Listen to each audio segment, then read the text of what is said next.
Hi, my name is Brian Bollinger, and I'm a 7th grade teacher at a middle school in Kansas, Harmony Middle School to be exact.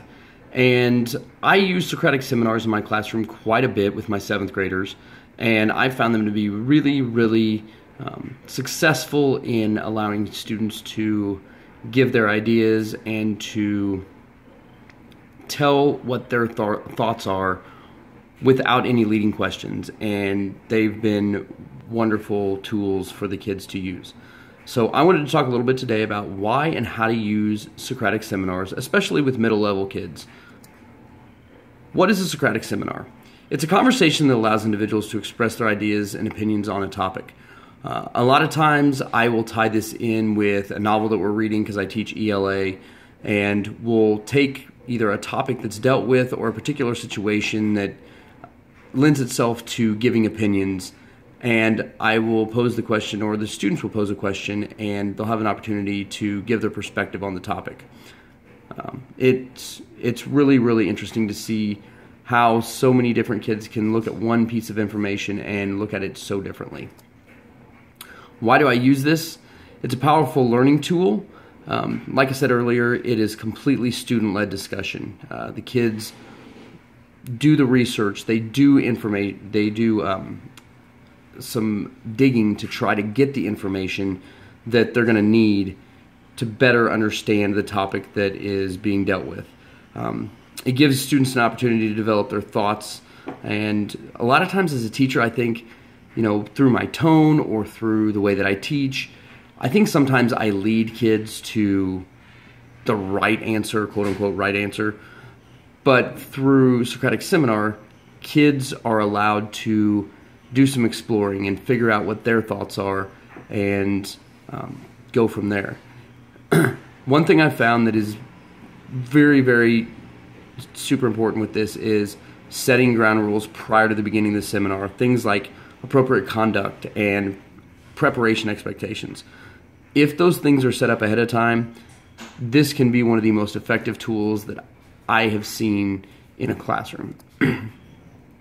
Socratic Seminars look differently depending on the way that it is set up.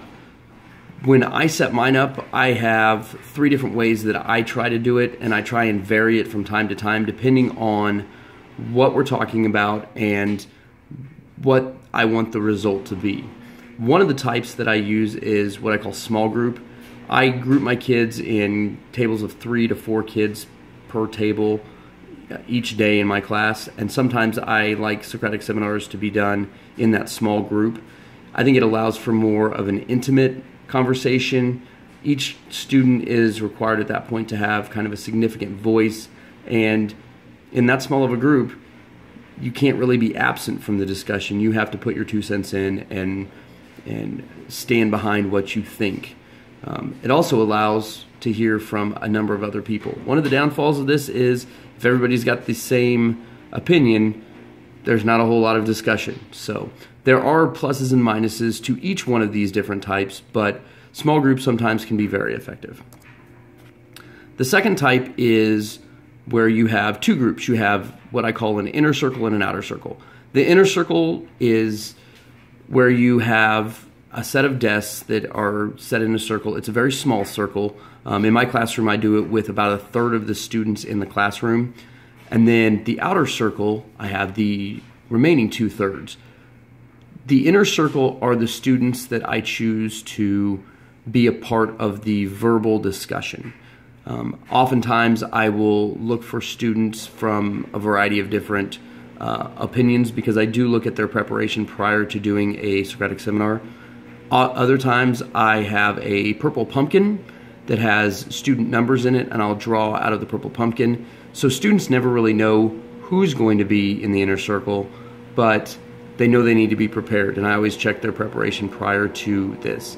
The outer circle in this, they are responsible for listening to the discussion, following it, taking notes over what was said, as well as trying to look at what the people have said and the conversation and the debate that's taken place and apply that to their own ideas and thoughts and see where they stand at the conclusion of that discussion.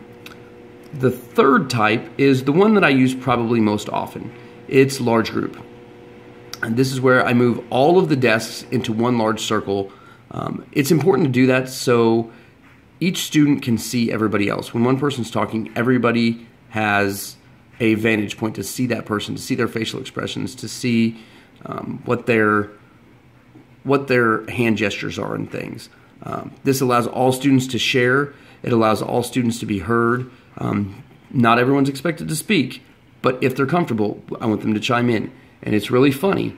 Some of my shyer students that don't often raise their hand will chime in during this because they feel like they are not trying to please the teacher. They are giving their opinion to their peers. One thing that I don't allow during Socratic seminars is hand raising. It's not necessary. The students, if they're courteous to one another, everyone will get their opportunity to speak. I want all students at this point to take notes over what's being said because, believe it or not, a lot of times kids will come in with one opinion and leave with another. The questions that come from this, I always make sure that the questions are prepared ahead of time. They need to be relating to a topic or an activity that we're studying. When I first introduced these at the beginning of the year, when we're going over, we read a story called Touching Spirit Bear by Ben Michelson. It's an amazing book. When I go over Socratic seminars with the students during that book, I will create the Socratic seminar questions and talk to them at great length about what makes a good Socratic seminar question and what makes a poor Socratic seminar question, and I'll show them examples. After some practice, after we've done this multiple times, toward the end of Touching Spirit Bear, and then when we get into Hope Was Here by Joan Bauer, also another great book, I will have students create the Socratic seminar questions. I'll have them submit them, and then I will choose probably between 3 and 6 of them for the entire class to debate, or not really debate, but discuss the next day. I'd like to set guidelines. Making sure to setting guidelines at the beginning is key. If there are no guidelines set, this can derail itself very, very quickly and turn into a non-effective type of discussion. Before rolling this out to kids, it's important to think about a lot of different factors. Things that I looked at were, what do I want my kids to do to prepare for the seminar? As a teacher, what role am I going to play? And I'll talk about that here in a few minutes. What role will kids play during this seminar? Is it necessary to delegate roles before this seminar, or am I, the teacher, going to allow students to assume roles? Believe it or not, when kids assume their own roles, it goes a whole lot better. I've tried it both ways. Kids will fall into patterns, and if you don't give a student power by giving them maybe a leadership role, kids will assume those roles on their own, and they don't feel like anyone is submissive to anyone else at that point. What guidelines do I want to set for my students as far as conduct? How do I want them to act? Are there any special circumstances that I, the teacher, need to be prepared for during the seminar? Is one of the questions or things that they have to respond to controversial? Could the discussion head in a direction that might potentially cause issues? If that's the case, be prepared, because you never know what 7th grade students or middle school students or students in general are going to say. What happens if students do not adhere to the guidelines? This can happen, and they will test you at the beginning and see what you're going to do about it. If you act appropriately but not over the top, things will stay pretty well under wraps. The guidelines that I give kids at the beginning of the year are, I have expectations, and then on the next slide I'm going to show you a little bit more about my expectations. I always tell them to be prepared to participate. You don't need to raise your hand. I am a big advocate for not raising hands, because raising hands basically means that one person is in charge and one person needs to be dependent on to call on that person who's raised their hand. And in a discussion, no one should feel like they have more power than anyone else. Part of this is inviting others into the discussion. Sometimes students who are more shy or don't feel like they have anything to share just need a gentle nudge from maybe a friend or somebody near them that might get them going. They must refer to the text. That's a key. If they are not referring to the text, then I tell them it is not a valid comment. It needs to refer in some way, shape, or form to the text. Comments must be appropriate, respectful, and focused. One thing I tell students at the very beginning is, this is a discussion, not a debate. We're not trying to convince others that we are right and they are wrong. By having this discussion, hopefully we're opening some minds to potentially different thoughts and ideas. That's what a Socratic seminar should do. Listen to and build on one another's comments. It shouldn't just be a simple, okay, I prepared last night, here's the information that I came up with, next. Who's going to tell their information? It should be a constant stream of steady dialogue. The second part is the roles of people. And I roll this out and I tell the kids, the student's job is to do the reading, to pay attention, to participate, and be respectful. Those are fairly basic things, but you'd be surprised at making sure that they understand those 4 basic things, how much that helps out. The teacher's job, and I tell them from the word go, my job is to facilitate, to bring the discussion back to the focus question if it starts to head into left field. I'm also responsible for making guidelines and making sure that they're met. One thing you'll notice there, I am not leading discussion. I'm there to facilitate, and I talk to my kids at great length. I will not be participating in the Socratic seminar verbally. I will be taking notes. I will be listening. I will be not judging. I will just be simply observing. Don't be afraid if there are long silences. I had a Socratic seminar that it was the first one of the year in an 8th grade class that I was teaching a few years back, and they were so stage frightened to be the first one to speak. We sat in class for 15 minutes and no one said a word. It got a little uncomfortable. Once the first person said something, it went beautifully. But it took that first person to break the ice. And if I had tried to get them going, that would have thrown the power back in my direction and they would have wanted me to lead the discussion, and I was not going to allow that. It set up the framework for really, really good Socratic seminars later in the year. Okay. During the Socratic seminar, like I said earlier, students should do 4 things. They should take notes, they should give their opinions and back them up with evidence. They should address one another respectfully, and they should take turns. If someone is not clear on why someone has an opinion, it's okay for them to not agree. But it is not okay for them to attack the person who's given that opinion. It's okay for them to ask questions, and I encourage them to do so. As the teacher, my responsibilities are to remain silent and take notes, and I make sure that the kids know this. Last Friday, I did a Socratic seminar with my class, and at the end of it, they asked for my opinion on a topic. I told them that I would not answer that question because I did not want to invalidate someone's opinion that didn't share mine. As a teacher, I do understand that I am somewhat of an authority figure and that students could defer to what I have told them. In a Socratic seminar, I do not want to invalidate anyone's opinions or ideas. If the discussion is getting off topic or out of control, my job is to redirect students to the questions and remind them of the guidelines. And lastly, as a teacher, my job is just to listen and be amazed.